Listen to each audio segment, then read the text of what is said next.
वेगळ्या प्रकारचा कार्यक्रम आहे, कारण भारतीय बौद्ध महासभा आणि वंचित बहुजन आघाडीच्या माध्यमातून अशी एखादी जयंती साजरी पहिल्यांदाच होते तालुक्यामध्ये.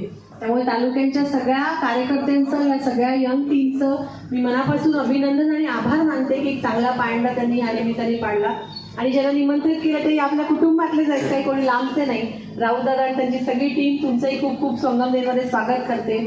खरं हे जयंतीचं सगळं जो सप्ताह असतो तो शिवजयंतीपासून सुरू होतो. त्यानंतर महात्मा फुलेंची जयंती आपण काल साजरी केली आणि आज उद्या आपण डॉक्टर बाबासाहेब आंबेडकरांची जयंती साजरी करणार आहोत.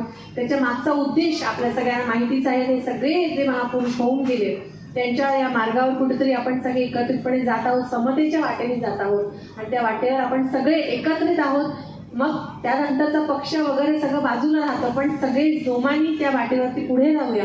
आणि या कार्यक्रमासाठी पुन्हा एकदा ज्या युवकांनी, आता मी नाव कोणाचं घेतलं तर पुन्हा दुसरे नाव होतील, त्यामुळे मी नाव कोणाचंही घेत नाही, पण ज्या सगळ्यांनी हातभार लावला, जे सगळ्यांनी मदत केली आणि तुम्ही जे सगळे लांब लांबून काही गावावरून संगमनेरच्या सगळ्या परिसरातून इथे जमलात, तुमचे मी मनापासून आभार मानते आणि म्हणते धन्यवाद. जय हिंद.